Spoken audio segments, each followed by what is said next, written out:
Okay. I'm pretty sure we are live. Hello, everyone. It's been a minute. I don't know. It feels like a long time. I know it hasn't been like a super long time. I've gone on longer breaks, vacations, etc. Um, but it feels like, look, it's been a long weekend. Conservative liberalism. Hello. Double shine. Nice to see you, friend. William of Orange. Hello. We are live and we are at it again. I've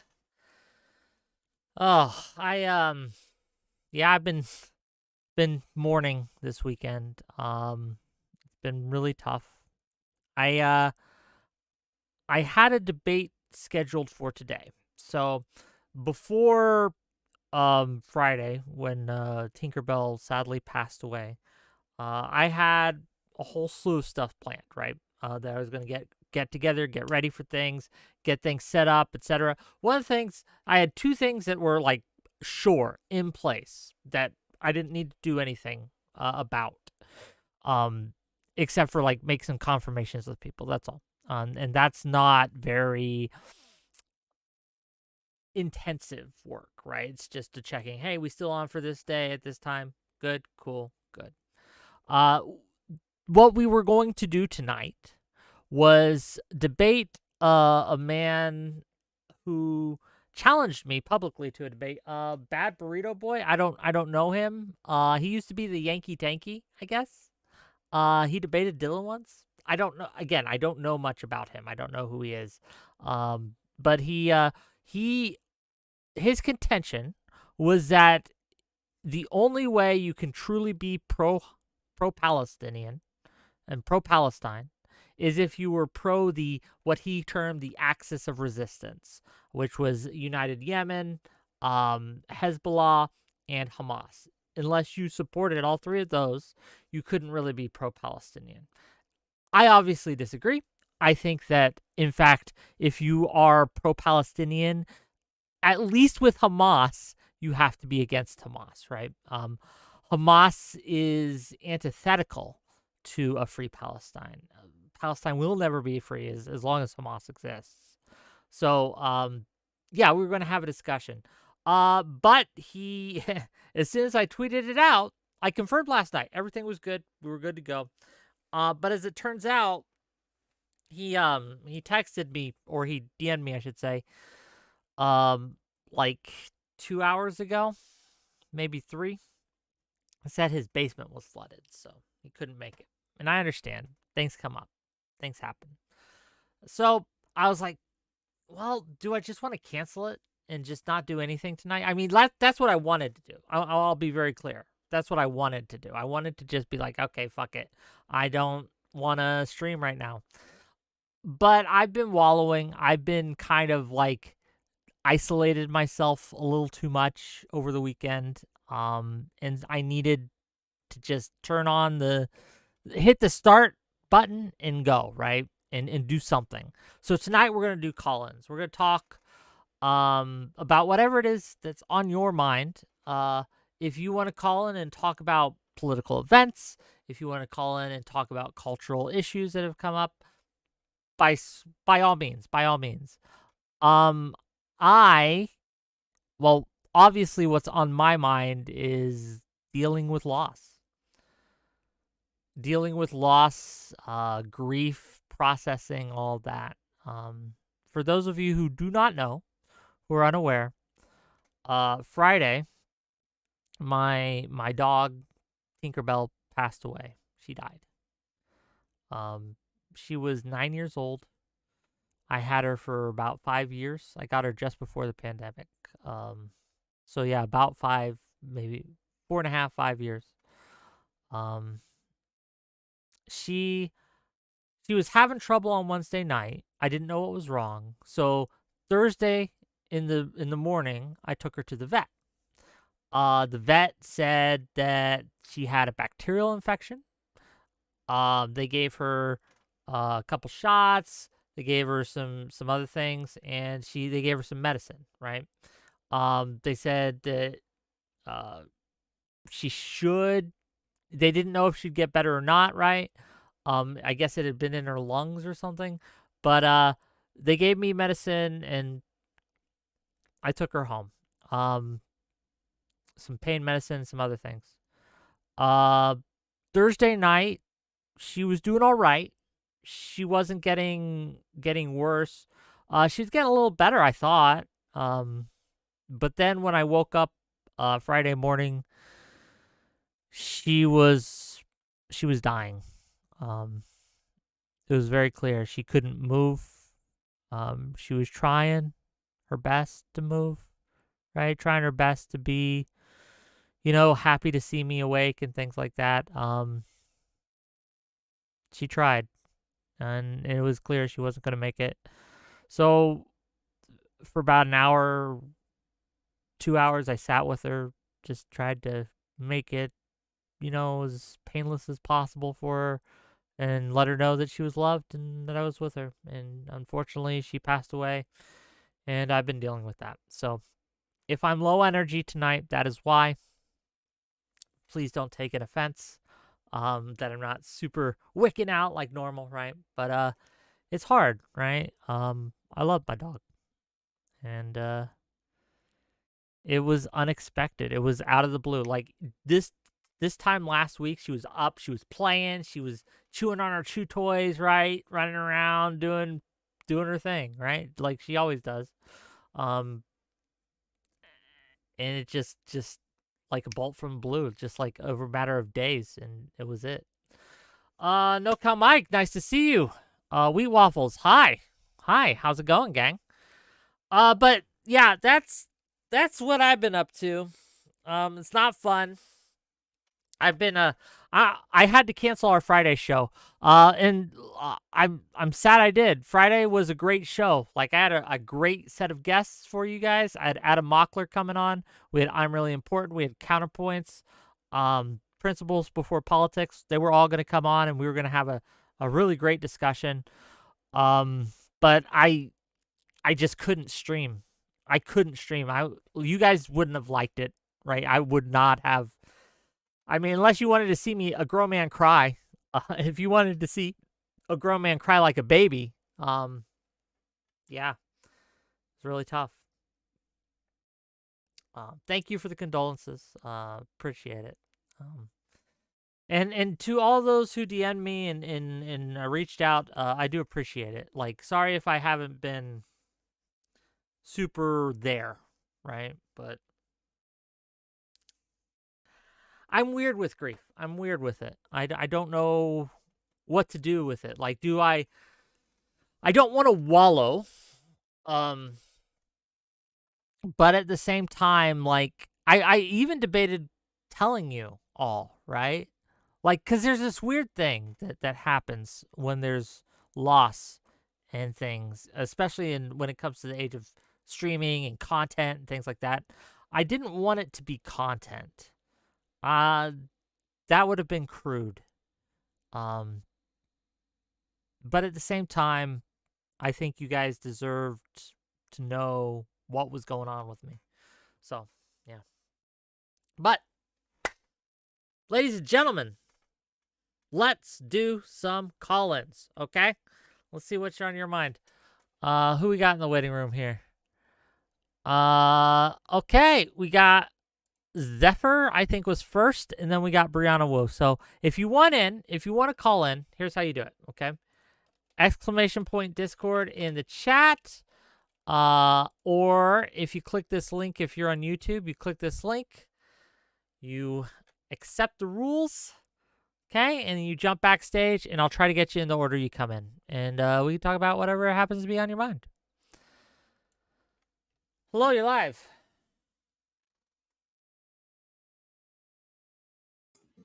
Hello, can you hear me? Yes, hi, welcome.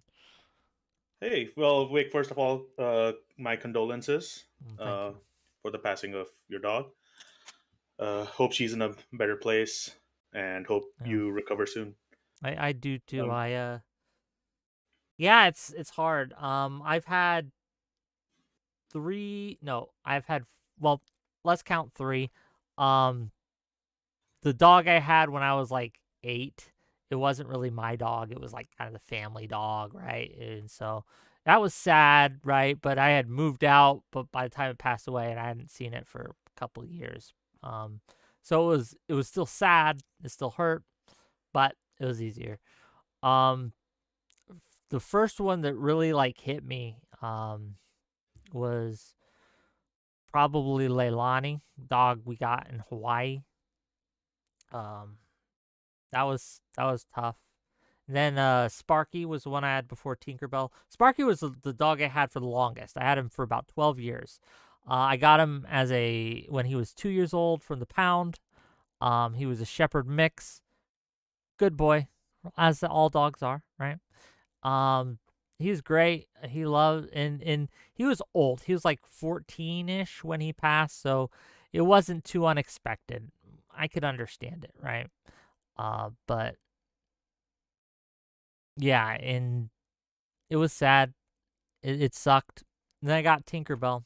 Um, and I only had Tinkerbell for about 5 years. I was hoping for another 5. Uh, she was Yeah. a rescue dog. I got her from the pound when she was, well, the pound says she was 4. She'd been puppy milled and abused and things like that. So, Oh. um, she was real skittish when I first got her, right?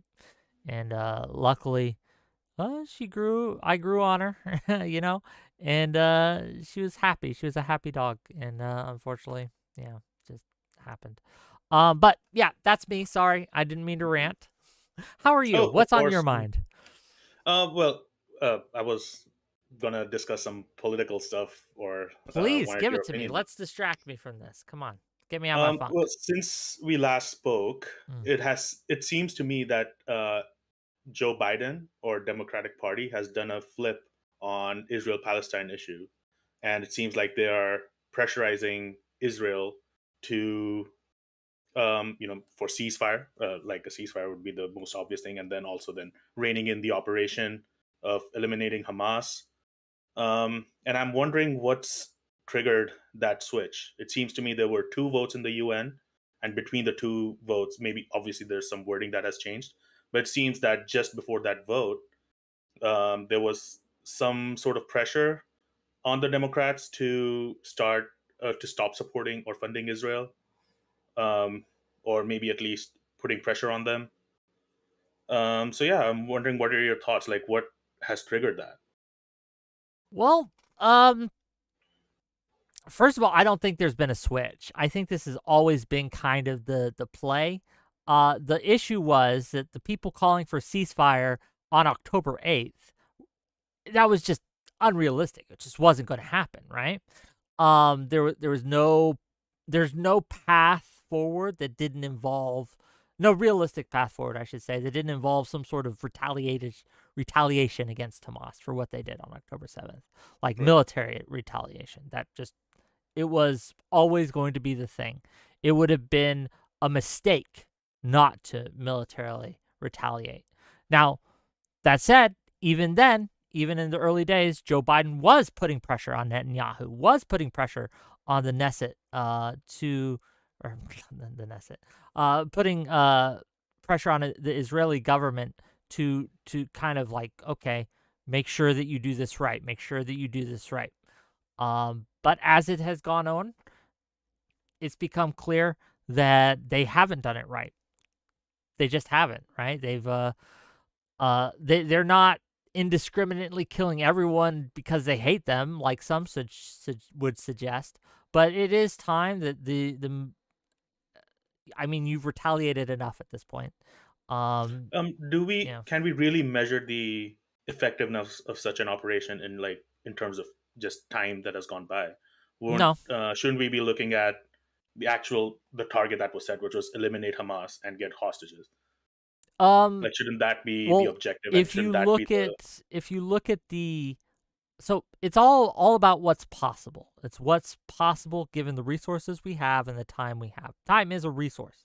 That is I guess what we need to say. Like, it does no good to have a forever war, right? If the hostages are never gotten, if there's nothing, if we don't have the resources to spend, it's just we have to make do.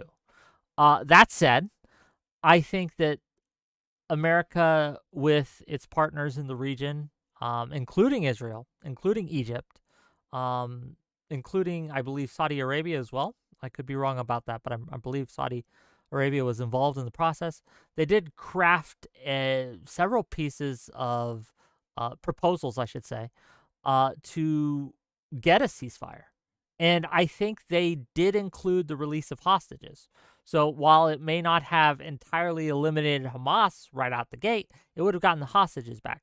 Unfortunately, with all this, Hamas said no. And Right. so if only one side wants a ceasefire, you don't get a ceasefire. That's just how it But is. isn't just like a ceasefire also prolonging this war? Um, Like not prolonging it, maybe in the short term we'll get a ceasefire, this but war, it's just a no. countdown until the next sort of big attack or the next time there's a bomb dropped on Israel. Well, that's the thing, isn't it? Right. This particular war, it would probably end, right? Once we get a ceasefire, once we get all that, once the hostages are released, this war will end. Now, to be clear, the war will not end until the hostages are accounted for, whether they are Yeah. released. We're talking like a short term war, this particular Yes, operation, but and when then we we're talk talking about the the long. conflict in the region, Yeah. no, I mean, if you know how to solve it, by all means, right? Mhm. Please let us know the secret Well, I because think no one that else does. sorry, yeah, I think that the I read something about Sons of Palestine, which was like a sort of Western undertaking to use Palestinian civilians and citizens as working with Israel to provide aid to the other civilians, and in that sense, sort of gain support for Western democracy and things like that, those sort of ideologies, and over time bring about that change in Palestine. Um, which I think like was a decent, objective. But now it seems that with the ceasefire and reigning in Israel, like maybe that will be put in jeopardy if you're just handing over all the logistics and supply chain back to Hamas, or if Well, yeah, Israel feels that they might take control over it in a so short time. so the sad truth of it is that the goal that Israel has is not a bad goal.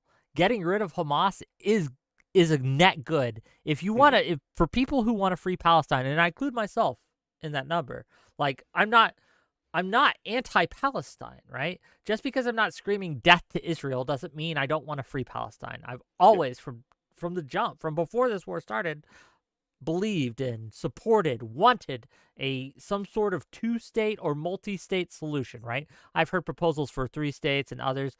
Fair enough, right? But something where Palestine gets autonomy, gets governance, gets the ability to be free.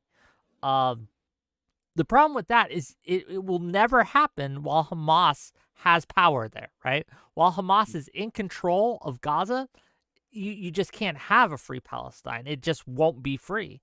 And so it needs to go. How we do that is the question. How do we get rid of them? I think some amount of military is necessary, but what amount to what type? Again, experts have been tying themselves in knots about this for longer than you or I have been alive.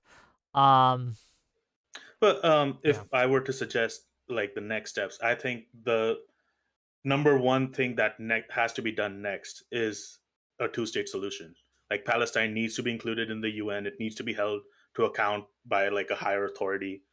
Needs to be answerable to like countries like China, US, Russia, countries like that, uh, because essentially lives of Israeli citizens and Palestinian citizens are now at risk.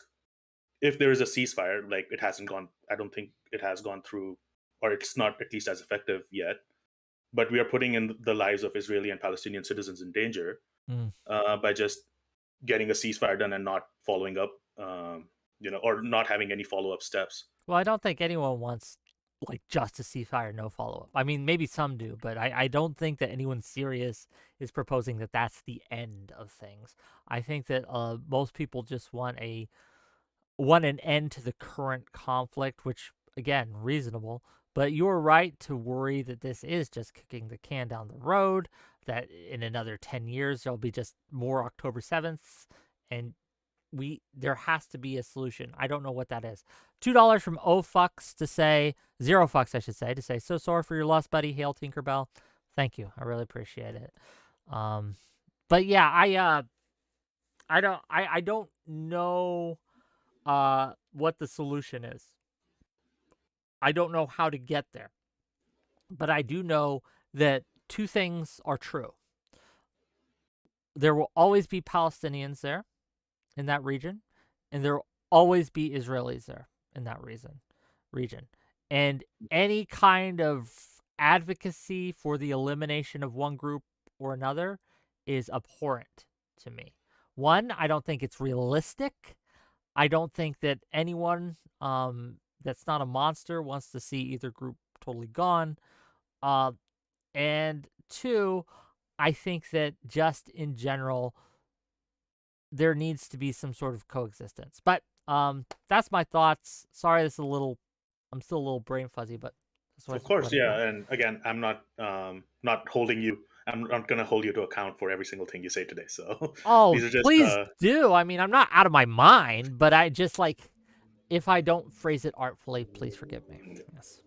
Yeah. Well, yeah. That is the biggest thing I had. Okay, thank you. Yeah, and yeah, again, wish you all the best. Hope you recover well, and yeah, I'm praying for Tinkerbell. Yeah. Thanks for calling in, buddy. To the void. I haven't done one of those in a while. Yeah, look, there's no one likes this conflict. No one is sitting there cheering it on. But Hamas has to go, right?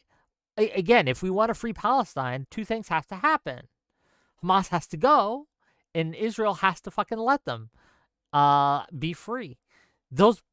One of those things we can do through diplomacy, through tact, right? Through levers of influence. The other, Hamas, doesn't respond to the same kind of things. So I don't know. It's a problem. Let's bring in the next caller. Hello, you're live. Hey, Wick, how are you doing, buddy? I've been better. How are you? I'm doing okay. It's been very calm today on Twitter. Nothing is going on. No, nothing at all? I don't know if I believe you, but fair enough. So I have a proposal for you. You're down one dog. I have the worst dog ever, which is who destroyed today he destroyed a $100 Anchor inductive phone charger. So maybe Kaiju needs a very strong male influence in his life. Maybe I'm just not able to give him the parenting he needs. Oh, you know what? Totally joking. As tempting as that offer is, I don't need this, what is this? The Manchurian Candidate? This is just your way of getting a spy in there? He is so bad. Oh my god, he just destroys everything. Oh man, look, it's funny because I've been thinking of getting a second dog to keep Tinkerbell company, right? Because dogs they're social creatures just like us. Yep. And I always kind of hesitated on. I was like, I don't know if I have the time or resources to take care of two dogs and things like that. So I was kind of putting it off. But now I'm thinking I don't know if I'm torn on this because it really sucks. Yeah. To lose a dog. Sucks. It's so bad. It's so bad. They're family in ways people don't understand. I personally, I'm a really big believer in two dogs because I think dogs can give other dogs communication. As much as they love you, they just interact with each other socially in ways we just can't give them. And then they're never alone, then when you leave the house, I don't know if you've ever had your camera going when you leave the house.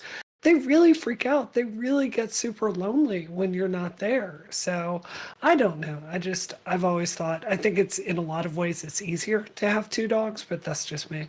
Yeah, it's something where I I had to kind of juggle the resources, Yeah. time, energy, and all those things you say are true, right? Yeah. Dogs need socializing and things. I would take her out to the neighbors, right? When we go on walks, the neighbors' dogs, they'd play sometimes and things like that. But yeah, I wasn't sure. Um, Are you a big dog kind of guy? A little dog? What do you I like? am ambivalent to size. Mm-hmm. Tinkerbell was the smallest dog I ever had. She was very small. You've seen her. She was like Mm-hmm. maybe 6 pounds, maybe, right? Tiny. Oh my goodness. Um, my dog before that, Sparky, was a medium-sized dog, right? I've never had a Right. huge dog like one of those mastiffs or whatever, but Mm-hmm. yeah, again, I just when when I'm looking for a dog, I go in the pound or somewhere, Oh. right? And I just whichever one speaks to me. I'm a vibes guy with that. I don't use data. I'm a Oh. vibes guy. Whichever one calls to me, right?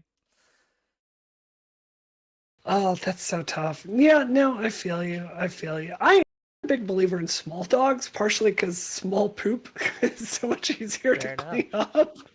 But also, it's like I feel like if you leave something on the kitchen table, that should be safe, right? And a dog that's bigger enough to get up on the kitchen table while you're cooking, I just think it's a quality of life thing for me personally. Well, the thing I missed about Sparky, right, who's bigger, is I could rough him, right? I could be rough. We could Yes. wrestle, right? That was Yes. fun. That was nice. You wrestle, like, Oh. and go running. I could pull on his leash. I didn't have to really hold back. With Tinkerbell, I had to be very, very gentle, right? Yeah. Even when we played tug of war, I had to be like super gentle with her. Oh. And again, I would have to watch where I stepped, or watch where I sat. Like one of those things. I still find myself doing this, and I found myself doing this a few times over the weekend. When I would watch TV or something on the couch, and then I'd get up to get some food, and I'd come back, I'd have to look before I sat down because sometimes she liked to move to where I was sitting, and so That's I right. didn't want to squish her. So, cause again, 6 pounds, very very small, very tiny. I Oh. would have to just double check, make sure she wasn't like hiding under the covers, which she would do sometimes, bundle up and things like that. And I again, even though she passed Friday, Saturday and Sunday when I was mourning, I would just found myself by habit just checking. With Yeah. Sparky, I didn't have to check. If I sat down, he would go woof, and he would move, and nothing You broke. can't Right? hurt a big dog in the same way, right? Yes, You absolutely. accidentally sit on, they're fine. They're fine. I gotta ask you, what's your position on cats? This could be spicy. Oh, I am anti-cat. I will go. anti-cat. I Why are I you I anti-cat? I well am allergic to them. B, like, one nearly killed me when I was small. I got bitten by a feral cat and nearly died from it. I don't know. Like, all my roommates have had cats. They're kind of annoying. I don't understand the allure of it. That's just me. So I don't have a cat technically, but the neighbor's cat kind of just hangs around here a lot, and Oh, I feed it. Um, it doesn't really require anything else. Sometimes I give it catnip. yeah. So do I have a cat? I don't know. I'm not anti-cat. It's just if I am pro dog, but I'm not Yes. anti-cat. So Fair enough. I wouldn't say anti-cat. It's just not a good fit for me personally. It does no, not I got fit you. my pet needs. So I gotta ask you, have you been following all this drama on Twitter today? Have you followed any of what's going on with me? Which drama? You got Well, to why be don't more specific because I've we'll seen your pick name on my one. timeline, It's but crazy. It's crazy is right it the now. trans flag drama? Is it No, that was yesterday's drama. Oh, We're that was fine. yesterday's We're drama. Okay, past that. fill me in, Kaiju, please. kaiju, kaiju. So there was Al Sharif Hospital yesterday. Did you follow this at all? Only a So little. I'm really upset about this, Wick. So, all day yesterday there were like posts on Twitter basically representing, like, look how evil Israel is. Look at them. Look at all these dead bodies. murderers, like the insinuations that Israel's out there just willfully blowing up hospitals because they're Snidely Whiplash and they just love doing evil things, right?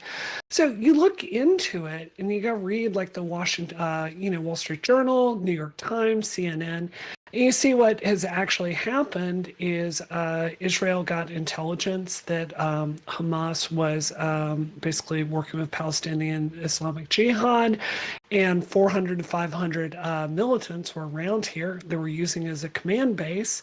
So Israel rolls in with tank and special forces, and they've been in battle for 2 weeks. And, when you go up against the Israeli special forces, even if you have grenades and assault rifles, they died. And, like people are out there talking about this, like, look at the monsters that, did all of this. And they're misrepresenting these dead bodies as civilians. And we know that because Wall Street Journal has corroborated that, as has CNN with the independent source. We're not just taking Israel's word for it. So, I put out a tweet just saying, like, look, just so you know, here's the situation. And it has just been a meltdown. It has been probably the worst one I've ever seen since this whole thing started.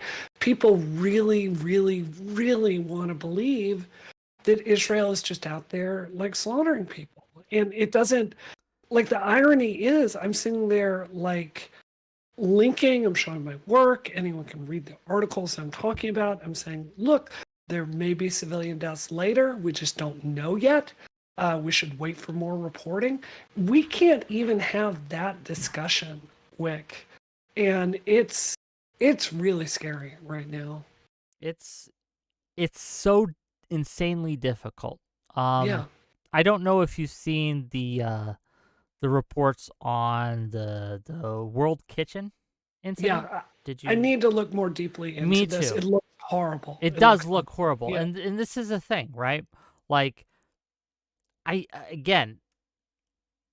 Israel has done things. The IDF specifically has done things that are unconscionable here. Right? Sure. Unconscionable. Sure.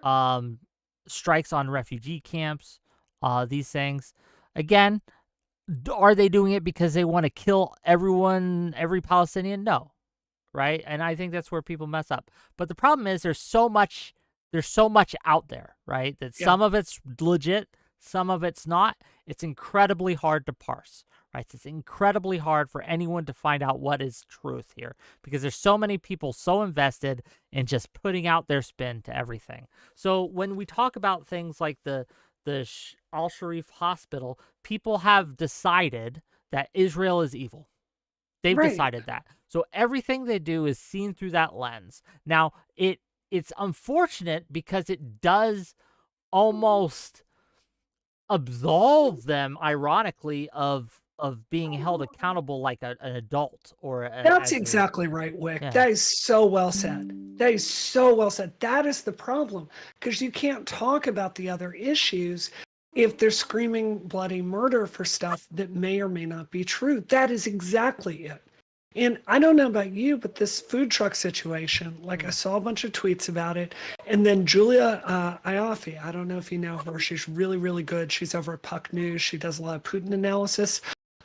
She comes forward and did some reporting and tweeted this today, talking about Israel's being frustrated because their military will go ahead with strikes without approval, attacking targets that don't make sense. And that's the moment I'm going, okay, this is something I need to look into. This is a mistake. This needs to be denounced. But I have to have someone credible say that to me because the noise is so high, exactly because of what you just said. Indeed. And again, it's something that you have to be very careful with, just believing the hype, even pictures and stuff like that, right? They'll use images, and they, at the beginning of the war, I don't know if you remember, but they used to use a lot of the images from the Syrian war for things like that. And I saw that. They'd show atrocities and say, like, this is happening right now, and it's actually from Syria. Yeah, it's and so I never believe just the images. I have to look at other reporting, like you said, for people I consider credible and what I consider credible is people who have a track record of getting it right. They may not get it right all the time, but when they don't get it right, this is the most important part, they go out of their way to issue the correction. It's not just a little editor's note at the end of the article, right? They go out of their way to say, okay, we got it wrong. This is why. This is how we're going to do better in the future. This is what actually happened. That's what I consider credible. It's not, I don't need perfect. I just need people who are trying, to be honest. Now, when it comes to like, again, when it comes to the Al-Shira stuff, Al-Shifa Hospital. Al-Shifa, thank you. I think I'm pronouncing. I've only read that word, so I hope I'm pronouncing it correctly. I don't know either. The Al-Shifa hospital incident. Again, this tracks with how Hamas has behaved for years. They use these places as headquarters, right? We know they've done this. They've said they've done this. They've videotaped themselves doing it. They do it all the time. I don't know why we're shocked when they do it again. Now, again, Israel does deserve criticism. It deserves a lot of criticism, but one of the things that I don't think you can criticize it for is just being, like you said, snidely whiplash, evil monster, killers of everyone just because they hate everyone, right? It's just not how this works. And I wish we'd get this right. But anyway, I know, I think that's dead on. And I feel like, I was reading a bunch of stuff because I was trying to understand, like, I was really in my mind going, like, we hear it on Twitter all the time, this is a genocide, right? So I sat down and started like looking at the stats and facts and figures of like what other genocides have looked like, what percentage of the population it is. And to put this into context, if I'm remembering this number correctly, about 66% of all Jews were killed in the Holocaust, right? A number that has still not come back. About 1.5% of Palestinians have died, which is a really, really tragic number, right? Like that's huge, especially when you consider how many of these are children. So, I mean, I was thinking about that. Like, imagine if 1.5% of Americans died. That would be a really big deal for us. Is it a genocide?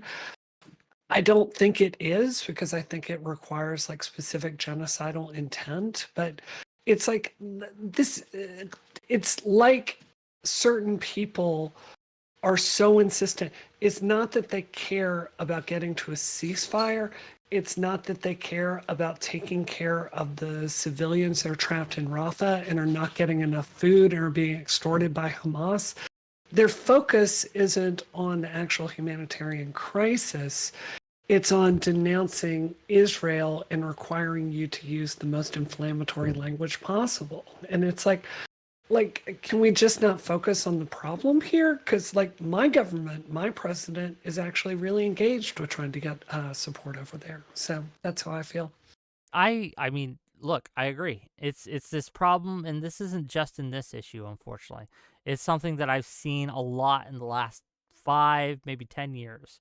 Things can't just be bad. They have to be the worst thing, right? So you can't just have someone who's right-wing. They have to be a Nazi. Right. You can't just have someone who's got some issues about trans rights. They have to be a transphobe, right? You can't just be someone who, you can't just have a horrific war crime. It has to be genocide, right? Right. Like, horrific war crime is still a really bad thing. The genocide debate is almost beside the point to me. Yeah. I want to fix the issue, right? Why are people dying? Yes. And what can we do to stop that? I was talking to the last caller, right? It's this thing, like, people are kind of like portraying that Biden has pivoted on this, that he's changed. I don't think he really has, not in the goals of the administration.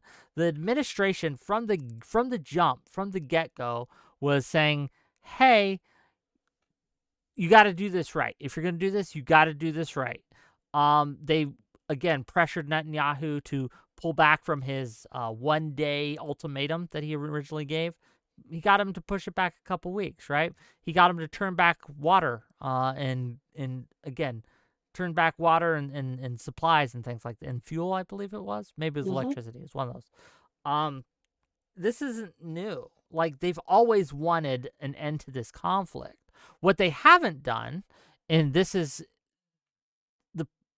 the Western pro-Palestine crowd will never forgive them for this, is they haven't chanted death to Israel, right? They haven't called for the demolishing of Israel.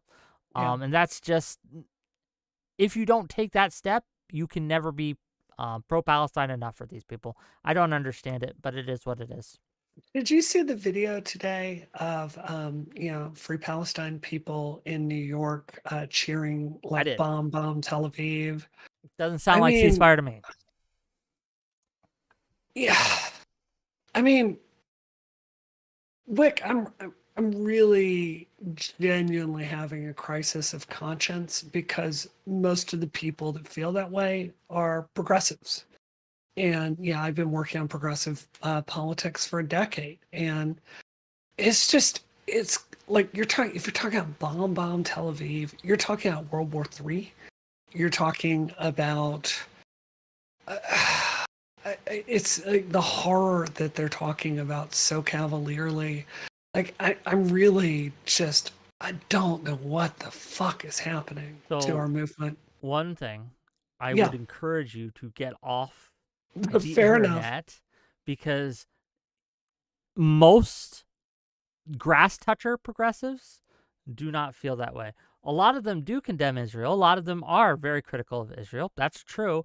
But there's a difference between criticism of Israel and chanting bomb Tel Aviv, right? There's a big difference between those things. There's a chasm. What I worry about is the more wishy-washy progressives, the ones, the more identitarian progressives, for lack of a better term, will, because of their view of the world through a lens of oppressor-oppressed dynamics, will say, well, we can't judge them for that. They need to condemn them for that. They do. They need to we need to cut off the cancer that is growing within us. Now, again, I think it's small right now. I think it's small. It's bigger than I thought it was initially. Don't get me wrong. Like after October 7th, it was metastasized in a way I didn't think it could have been, right? I would have laughed at someone who said that otherwise. So I understand that you were like tanking a lot of the flack here, right? If this was World of Warcraft, you'd be the tank. You'd be getting all the aggro. You'd be getting all the shit that's being thrown your way. But I encourage you and I implore you, please do not let that turn you off from progressive causes, because the causes that we want as the public policy is dead on. That doesn't change. I do have to push back just a little bit, Wick, and say that, one of the things for my run for Congress is I did develop a really deep network of understanding who is saying what in Massachusetts politics and the various DTCs around town, and listening to the conversations there. And it's not as bad as Twitter, but it's not substantially different than Twitter in some ways. And, what I'm hearing, I don't know what percentage of your town is Jewish, but here in Massachusetts, it's 5% of the population. This is 1 in 20 voters. This is a substantial population. And I am really worried about what's going to happen in Massachusetts politics, because so many of the Jews that I know locally are going, I don't know how I feel about being associated with progressive politics from here, because they're saying all this stuff or they're not speaking out against it. And just to tell you one super quick story, I was talking to a friend of mine that has gone to a specific donor to get checks for LGBT stuff over and over. It's like $50,000, has done it for a decade. This particular funder is like, with this talk, I'm not doing this. I will write a check for someone else. So I see this tension within the party that is going beyond like just Twitter nonsense. I do think it's spilling into local politics. Well, fair. You have a perspective that most people don't on this. You see these you talk to the movers and the shakers, right? The string pullers, if you will, the funders. I think that's the best term for it. The funders, the ones who put fuel in the engine of democracy, right? The money. that is a problem. That is a concern. I think that this requires us to basically primary them out. Like any politician, right, who isn't full-throatingly condemning Hamas, I right? agree. Just primary them out. That's it. And you can critique Israel. Yeah, absolutely. You can be anti-Israel even. Yeah. You could be anti-Israel even. I don't care, right? But if you aren't willing to condemn Hamas, then I don't know, like, I don't know what to tell you, right? Like, I agree. I don't want to work with you. I don't want to work for you. Piers Morgan has gotten so much smack for always asking that question on his show. Do you condemn Hamas? But it's a really good question. Because if you can't, I don't know where the conversation can go from there. If you don't think like the gang rapes of October 7th and the terror and the horror, if you can't denounce that, I don't know where you can go from here. They made it a meme too, right? I don't know if you've seen that, right? But they meme it on it. But I think that it tells me a lot about the person who's memeing on it, right? I agree. Anyway, it's frustrating. But I've had a big split in my community, and the Twitch community had a big split. And I think you're right that we are kind of in a low key. I'm not to use hyperbolic language, but kind of a low key Cold War in the party about this. And it needs to be. You're right. There's tension. It has to be resolved. And I am working currently, and I know you are. I see you tweeting, right? To make I'm doing sure more that than our side tweeting. wins. I understand. I'm doing some stuff. I understand. That's me memeing a little bit too. But I want to make sure our side wins. So I agree. But I agree. Thanks for so being one more thing just here. before I jump off, Wick. So you saw that flag that was flying over the mayor of London put out. Did you see this tweet by chance? Which, like, is this a so for the transgender day of remembrance flag? Yes. So I just want to leave you with a little factoid before I jump off. So I believe it was 2019. We updated the gay pride flag to basically include transgender people. And there's a chevron on the left-hand side. And that chevron is supposed to mean progress forward. It's pointing forward. It means we're moving forward. We're getting more inclusive. There's work left to be done. And my first thought when I saw the flag that the mayor of London put out is there's also a chevron on the other side of the flag. So now it's indicating two forces on the flag fighting for space, causing us to move nowhere. And if that's not a perfect metaphor for everything we're going through right now, I don't know what is. You know what? We're just going to leave it there. Brianna, thank you for calling in. I'll talk to you later. Soon, buddy. I couldn't put it better. Testicle Johnson for $5. There are two things that are political suicide in the U.S. One is not believing in Sky Daddy, and two is being against Israel. I don't know if two is as bad as you think. I think that you can be against Israel. And I think that in certain sectors, then you will do just fine. Do I think you could win presidency by being against Israel? Probably not. But depending on your locality, being against Israel can actually be a boon. Yeah, but we'll see, right? Because again, we have to remember, U.S. politics isn't just federal. It isn't just about the presidency. You can do fine locally. And in fact, you can do a lot of important work locally. And one of the mistakes that Democrats have made is neglecting local politics in favor of winning on the federal stage. We need governorships. We need mayorships. We need city councils positions. All these things are important if we want to get, if we want to get our policies forward. What are you guys saying in here before I bring on my next caller? Third rail with Omar. Wick, let me respond to Brianna Wu. You got to call in, buddy. Call in and I'll pull you in. What else? Never using this again says semantics don't matter. I value any Palestinian child over anyone in my government. Also value the ravers over anyone in my government. People in charge are monsters. I mean, in many cases, yes. Zero Fuck says, I will fence it between both positions. Yes, there are a lot of normies out there that don't have online brain, but the Twitter's not real life argument loses steam every month. You're correct. Never again using this again. Can you critique the U.S.? You can critique the U.S. The U.S. has done some batshit things, some terrible things, in fact.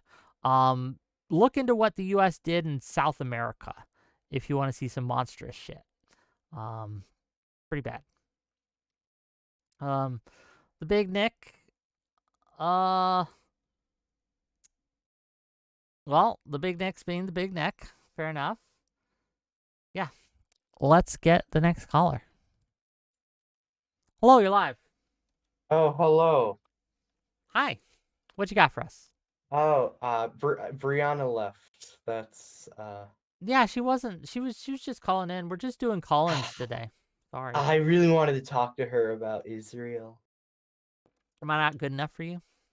No, it's just that she's been going on a bunch of pro-Israel stuff recently. And it's like I wanted to talk to her about it. Well, I can't help you. Is there anything you wanted to talk to me about? Or are you good? Is there anything in the news? Oh, wait, yeah, that container ship. There was another container ship accident after the Another Suez one? Canal. What happened this time? Oh, God. Are you talking about the even... the Francis Scott Key Bridge? Yeah. Okay, yeah, I know about that one. Yeah, so what happened with that? Do you know? I have an idea. What do you mean, what happened with it? The power went out? People were saying it was, the power went out on the ship. Yeah, the power went out on the ship. They had an electrical issue of some sort. And again, look, if they got more information out over this weekend, I didn't see it. I'm going to be real with you. Anything that came out this weekend, I probably didn't see. But last I checked, what happened was they had an electrical outage, malfunction of some sort.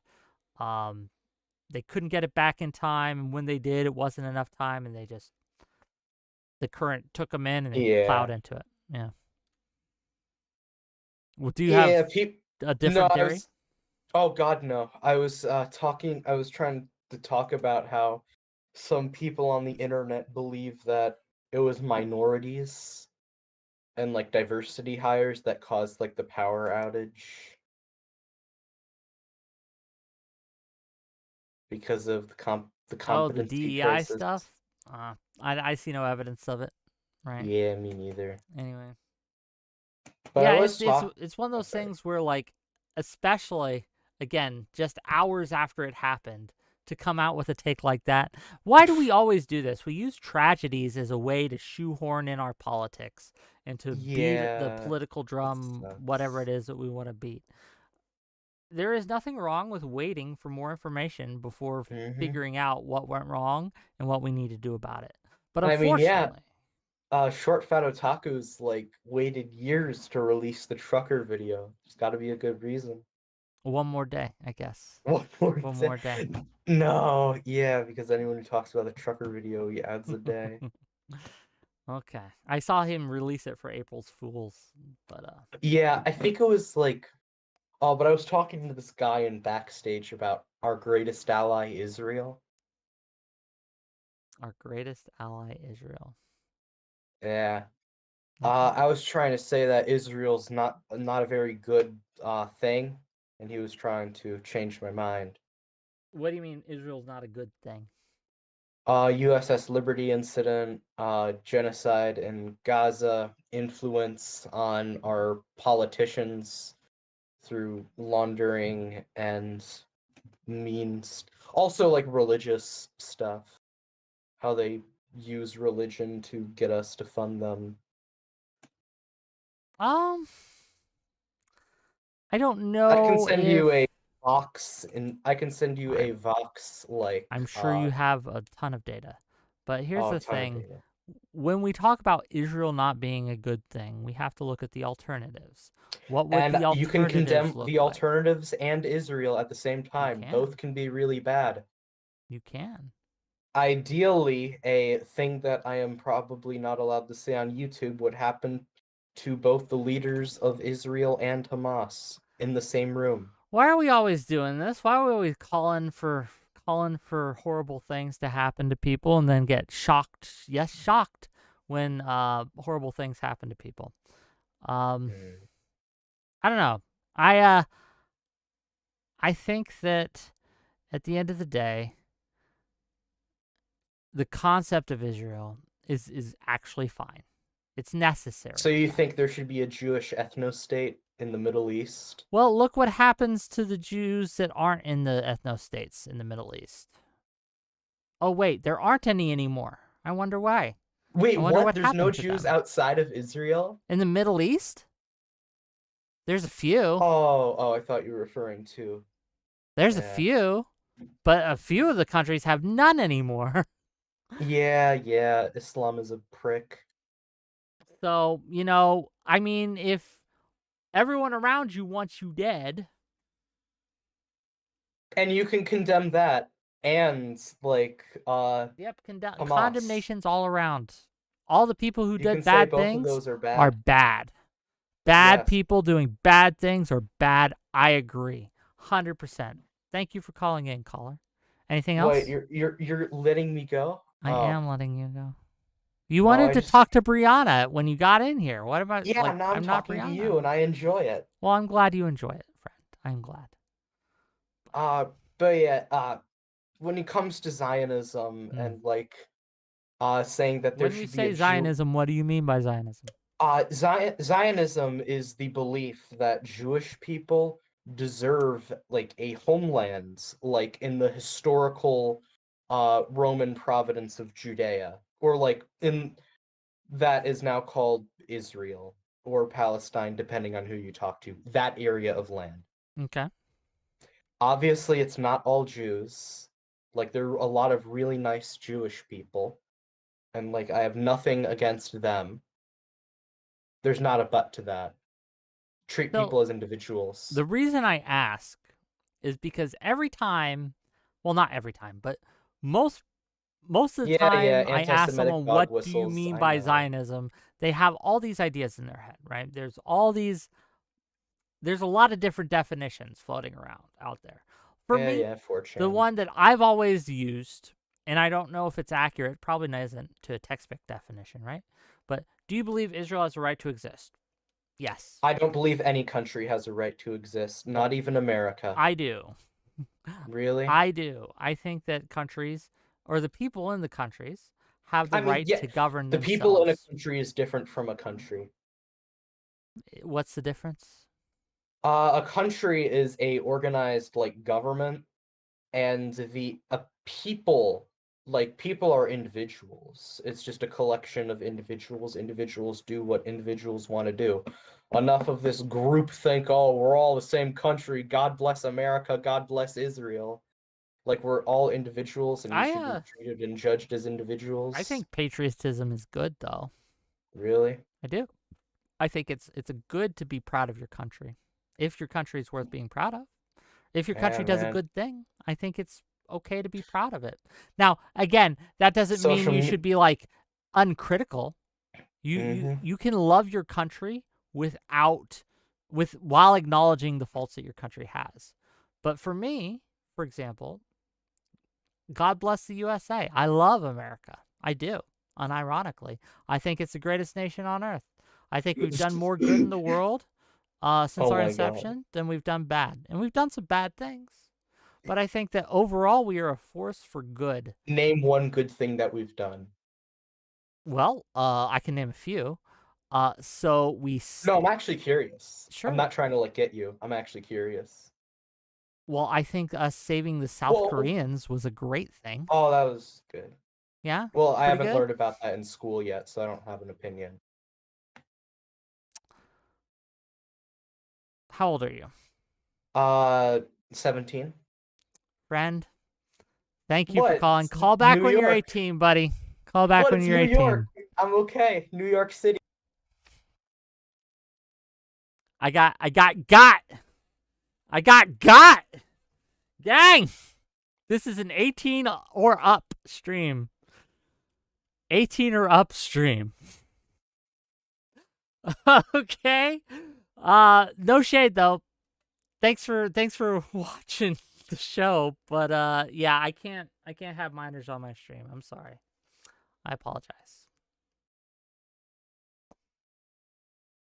Sempartech says it was kind of clear from the get-go, to be honest. It is not. I don't know.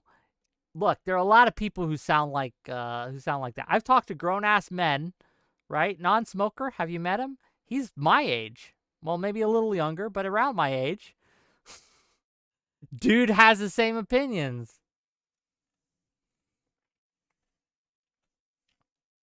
Oh.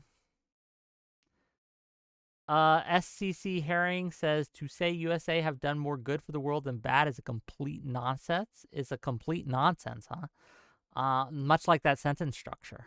But what do you mean? If America didn't exist, do you think the world would be better or worse? Good question. The Big Nick says, pwned. Next call in is going to be Skeeter. Hold on, I'd have to scroll up, SCC Herring. You know, you could call in. We literally invented nuclear weapons. I mean, if we didn't, and Russia did, and Russia used it first, I don't know about that. It's hard to argue a counterfactual, though. Let's get to the next caller. Hello. Hey, Wick, what's up, buddy? Oh, you know, living life. How are you? Doing real good. So, I wanted to talk to you today about grief and loss. I was talking to the other guy. I think he has like really funny conspiracies, and I kind of like that. But Which one? Anyway, the last guy. He is interesting. Mm. But anyway, grief and loss is what we're talking about, right? If you want, this is a call-in show. You can talk about anything you'd like. For the people just tuning in, I did lose my dog. She passed away. Tinkerbell passed away on Friday. And so I've been kind of mourning her loss. And I've been thinking about grief a lot for the last few days. And so I figured I'd throw that out there because some people don't know what to call in about. Some people don't have a topic they have an interest in talking about. And so I kind of give people a primer usually, but you don't have to stay with that primer. If you have another topic that you'd like to talk about instead, by all means. But if you want something if you want to talk about grief and loss, I'm here for it. What you got? All right. No, for me personally, it's actually an emotion I don't really understand, which is why I thought maybe this is a good opportunity for you to explain like the concept of like how loss affects you. Does that make any sense or no? Are you asking? Let me rephrase it so I'm because I'm not sure. Are you asking how loss affects me personally, or are you also asking in general? Well, yeah. Can you rephrase that, please? No. The first was right. How loss affects you. Oh, and what is it like when you in your head when you think of something as a loss? Like, what does that mean too? Because like, is your pet yes, dying a loss? You know what I mean? Like, yes, it's is a that loss. a loss? It's a loss. I grieve over the passing of Tinkerbell. For those asking, was it natural causes or did a Cody get her? So, I took her in Thursday to the vet. They said she had a bacterial infection. We got medicine for her. But and I gave it to her, thought she was doing good. The vet gave her some medicine. Next day, though, it was clear it wasn't working. She was dying, and she passed away. And it really, really sucks. But yes, I absolutely do grieve. It's a bereavement. It's something where I had something I loved, right? And Yeah. I loved Tinkerbell. She was the best dog. And now she's not here anymore. And there's a lot of feelings that come along with that, right? If we're just being totally candid, there's feelings I could have done more somehow. Like I failed her somehow. I don't know how, but there's that feeling like if only I had done something different. Like maybe it was something else than a bacteria infection that they just didn't catch. Maybe I should have had them do more blood work or something. I don't know. Could I have done something different? And would it be different? I don't know. And I think about that a lot, right? So when we have a loss, we all go through a process of how we process. And it's not the same for everyone. But for me personally, the shock, the initial shock of it, and then there's the just utter kind of feeling of that there's a hole in you. I guess for lack of a better term, there's a hole in you. That you had a piece of you, but it's just been ripped away. And so, yeah, that's what I think. No, I mean, but in my head at least, like, is it ripped away? Like, is all like the memories with your dog still exist? Like those aren't gone. Those aren't taken from you. You know. But what has been taken from me is the ability to make new ones, right? The ability to Yeah, have new but I mean experiences that's with her. the ability for me to win the lottery tomorrow is taken away from me by not winning the lottery.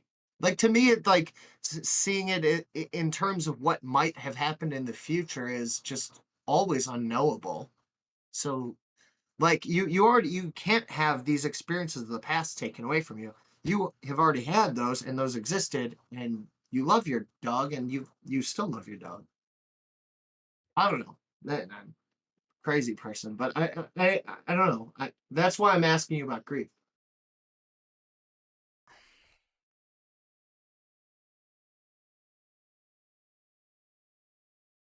Let me see how to say this.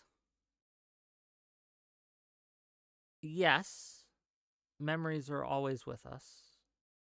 Though time erases all things in the end, right? You will eventually forget. That's the utter truth of it. There is no memory so precious that time won't take it away from you. Just none. You will eventually grow old and you will forget. Even things that are poignant. I remember being 13, 14 years old. I asked a girl out, right? And she said no. Okay. I remember being crushed, right?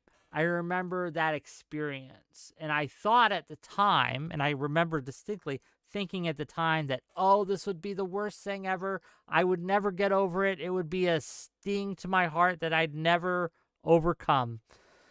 But the truth of it is, I don't think about it 99% of the time, right? I just don't think about it. I just forgot in a real sense. And even if you love someone or something, time will eventually make you forget.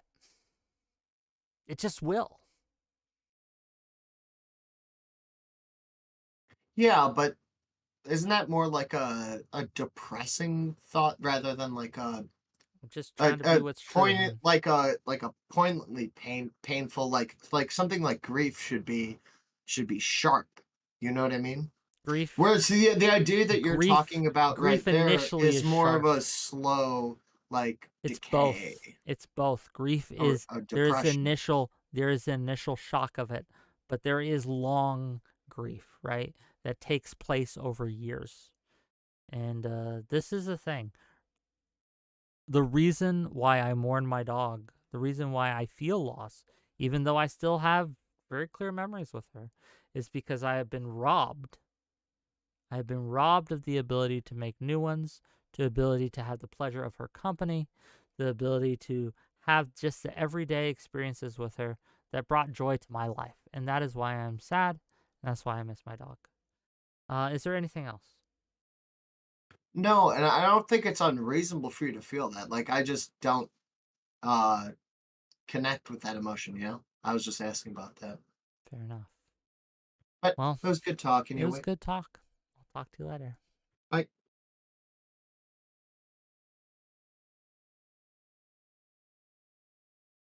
robbed, it does feel that way sometimes. I mean, time is a thief. It'll steal everything from you. That said, you can steal yourself. You can steal from time. To use leftist language, you guys love stealing, right? You can take. You can cherish the moments, if you will. You can steal them from time, at least for a little. For a little. Kamikaze, you can steal from your wallet by donating to Wick. If you want, that's fair. Marcus Not Aurelius says, I've heard that grief is love that has no place to go. It's poetic. Corey Patterson, I'm sorry for your loss, Wick. Thank you. I appreciate that. Clone pets? No. Yeah. You guys ever seen the movie Pet Sematary? It's a horror movie for a reason. Okay, gang. Do we have any other call-ins? Anything else you guys want to talk about? Doesn't have to be about Tinkerbell. It could be anything you'd like. We had some calls about Israel earlier. That's the two things we talked about today, gang. My dog and Israel. But if you want to bring in a third thing, by all means. Though you don't have to. Hello, you're live. Hello. Hey, what's up? Hey, how's my volume? Good for me. All right, perfect. See, I always check. How do you feel about doing the call-in show? It's like everyone's like, all right, let's talk about Israel and Palestine. Like, all right. He's like, yeah, I don't really get it. Like, I wasn't gonna this wasn't initially planned to be a call-in show. I had a debate lined up that I'd scheduled a week ago. About it was with the Yankee Tanky. Do you know who that guy is? I do not. No. Okay. Well, he challenged me to debate because he said that you cannot be pro-Palestinian unless you are also pro what he called the axis of resistance. So pro-Hamas, pro-United Yemen, pro-Hezbollah. So he's brain dead. He's a fucking moron. So he said, I challenged him on it, and he said, well, let's debate it on your show. By all means, my friend, come on. But unfortunately, about 2 hours ago, well, more than that now, he DM'd me and said that his basement was flooded and he had to reschedule. So we're going to do it next week instead. So I mean, that's a good excuse. I thought you were going to be like, oh, I had allergies or something. No. Or he's like, oh, I went for a hike, yeah, I get it. If my basement was flooded, I'd cancel too. Yeah, I've had that shit happen. Yeah. Go ahead. No, but so I was like, well, I could just, my initial thought and what I wanted to do, like the beast in me wanted to do, was just to say, okay, I'm not going to stream anymore at all today, and I'm just going to wait till Thursday when was the next planned content, and I'll just wallow in my grief, like do what I've been doing all weekend, which is just nothing productive, nothing good, just being alone with my thoughts, basically. Yeah, that feeling can hollow you out. And and I wanted to, I was like, no, I got to force myself to get back on the wagon. So force yourself. I blocked him, but like you gotta force yourself for the big Nick to just constantly talk shit about you. If that's what he wants to do, he's welcome to do it. I am kind of being a little bit of a bitch because I did block him, but because he's annoying. But to get into it, I mean, I just wanted to kind of share my thoughts on like grief, since that's the realm that we're in. Please. Yeah. So I think obviously everybody deals with grief differently. Personally, I have had, so when I was a child, all of my grandparents were alive, and now they're all dead. So, I do find that it is one of those things where your first loss, like your major loss, somebody you're close with, this could be a pet, could be a person, it's always the most difficult.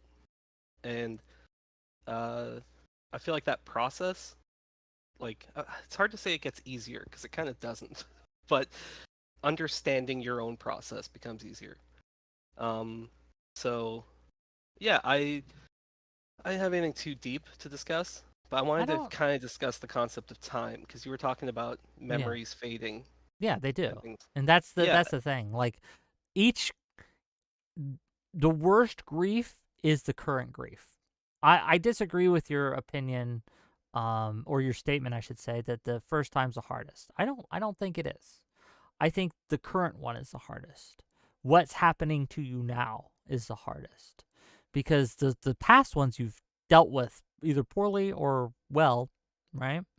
Some people never deal with them, but Well, point taken. let's Yeah. set that aside, right?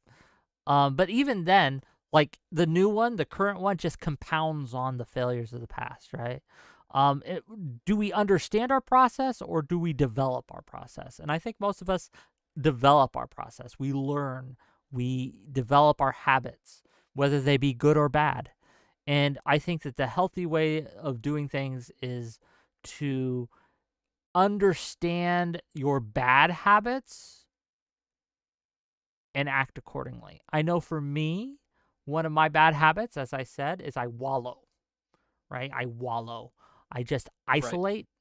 I Do you will feel it's a punishment thing, or do you feel it's just the depression, like I can't face anyone, or do you feel like you deserve to be in that both. miserable place? Depends, but both. Yeah. No, that's relatable. And there's always those questions as well. This is again speaking generally, but there is this weird sense of guilt that comes over most people, where like at least with my grandparents and stuff, like a couple of them were like they got sick, right? And you're like, fuck, I told them to go to the doctor, like, it could have been years ago. You're like, I wish I followed through with it. You start going through all these scenarios in your head of like, yeah, no, death is I mean, in my opinion anyway, this is where all major religions sort of center around, is this this inevitable end that we all must face. And it's it's a pretty it's a thing that everybody has to kind of reach or find peace with on their own. Like there's that, we're born alone, we die alone. It's kind of that overarching thing. And when we're faced with that, when we see that in the world, and especially the people that we care about, that can be earth shattering. But yeah. But I wanted to end on a positive note because you brought up the concept of time, and I do think I agree with you that memories do fade. And I mean, in the past, like, you exist as long as the last person that remembers you until they die, which is kind of depressing. So my deeds will echo for eternity until the stars die out or YouTube takes my channel down. One of those two things, right? For you, it's true. And this leads into another thing, but the idea of a digital legacy is now a real thing. People are making Facebook accounts for their kids before they're even born. So I think what's going to happen eventually, because these people are going to be long dead, say in like 20, 30 years, I think Facebook is going to have like a memorial thing where you can just go in and view people's profiles freely. Like you won't be able to comment, but it's like a time capsule almost. And that idea is interesting. Or even with yourself, with your VODs, with your videos, like those are going to live forever. Which is an odd concept. It's such an extremely recent thing. I don't think though. I disagree with that kind of adage or saying or whatever, that you don't truly die till the last memory of you fades from existence. No, I think once I'm unable to interact or to experience the world and make new memories, that's death to me. That's what death and dying is. Maybe it's a selfish way of looking at it, perhaps, but that's just how I see it. Oh fuck! It's a line from like a rap song. It's like okay, a rap song. No, I think in song lyrics, in case you haven't noticed in chat, it's hell is not a place you go to if you're not a Christian. It's a failure of your life's greatest ambitions. And I think that's what people fear. So when you talk about death, people don't fear the death itself. They fear the regret, and they fear pain, and they regret, they fear all these things that we associate with it, right? And so we would love, I picture myself as like an 80-year-old man sitting at a dinner table, and I ask myself, who do I want at that table? Like, and I don't know, I guess the disagreement is I think that we are the stories that we tell. And those impressions that we make on other people and the impressions that people make on us, I think that is kind of the strongest legacy that you leave. I will leave you on this then. As the poet once said, bitches ain't shit but hoes and tricks. Thanks for calling, True. buddy. Later, bud. The wisdom of the rap songs, gang. What depths can we mine from the greatest poets of our generation? I don't know. Ian MT30, a good cry will help, but don't worry, I spent all weekend crying like a little baby. Okay, I'm not ashamed to admit it. That's why I didn't go live on Friday, despite my planned show, because I could not. I would not have been able to help myself. It was recent, and I just didn't have the wherewithal or the desire to stop myself. And no one wants to see me cry on stream. Okay, that's not a good look. So it would have been clipped out of context, obviously, and used against me forever. And that's not, gang, what I want the legacy of Tinkerbell to be. Okay. Ugh. Let's mine anything but Kanye. Look, Kanye's lyrical genius. She ain't nothing but a gold digger. She ain't messing with no broke. I'll let you finish the rest of that. But, yeah. Anything else? Any other callers today? Or is this going to be a short stream? Might be a short stream, gang. Like I said, I wanted to at least call in or at least start the stream and see what we could do, right? But I don't know, gang. I'm taking it slow. And just so you know, I am going to do content coming up, but I'm going to do a lot less content until I kind of get back into the string of things. I'm going to slowly but surely kind of ramp back up. I was doing a lot of content, right? Before this happened, I was doing like 4 or 5 shows a week, popping it out. I don't have the energy for that right now. So we're going to keep it till maybe 2 streams a week for the foreseeable future. It's going to suck because there's a lot going on, a lot to talk about it. And gang, I like the fact that you guys call in, and I like the fact that you guys watch me. I appreciate it. But yeah. Big Nick, if you don't want to watch me, just don't watch me. Like, if you want me to if you want me to go away, you have the power to do that. You can just not tune in. You know what? The power is in you, my friend. All you have to do is not watch me if you don't like my content. That's it. Infallible Fowl says, "How did you keep up with the airstrike on World Central Kitchen?" We talked about that earlier. I don't know enough about it. It looks really bad. It looks like a horrific war crime. Just from the bits I've seen. But I can't give you a take yet. I don't know enough.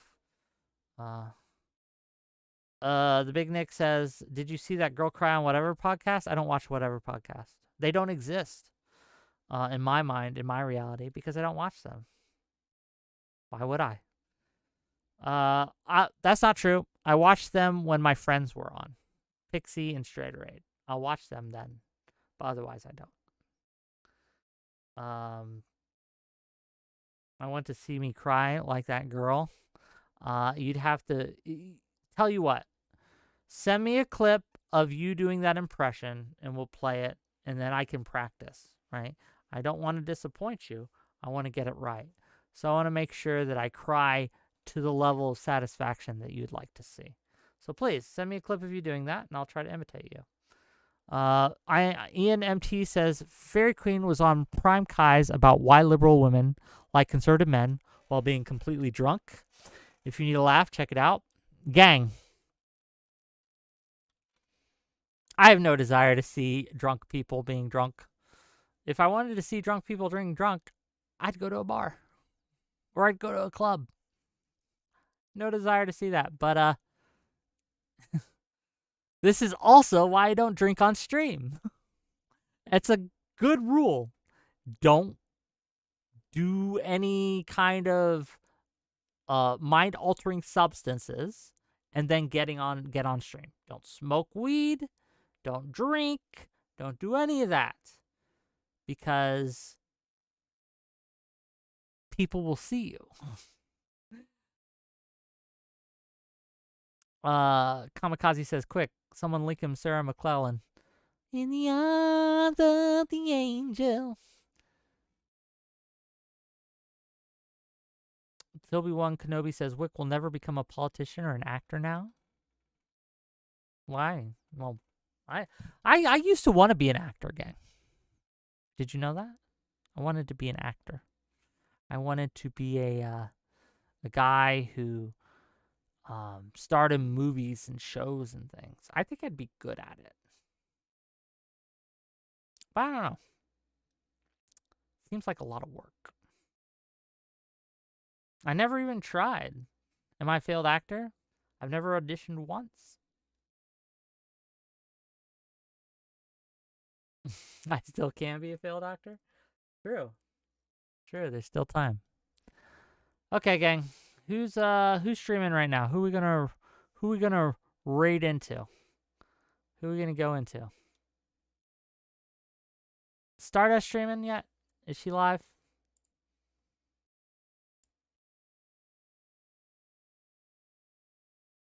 Boom, boom, boom, boom. No, you're banned from her chat? I wonder why. I wonder why you're banned. It's a crazy thing. Let's go to Red Talks About Stuff.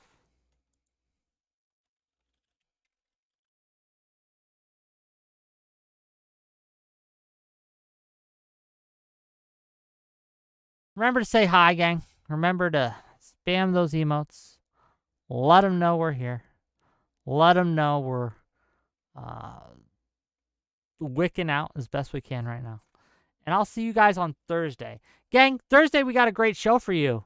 Okay? Tune in. We got some great guests. Fairy Queen will be there. Lav will be there. Bunch of people. It'll be fun. Radhom. It'll be fun. See you guys later. Peace.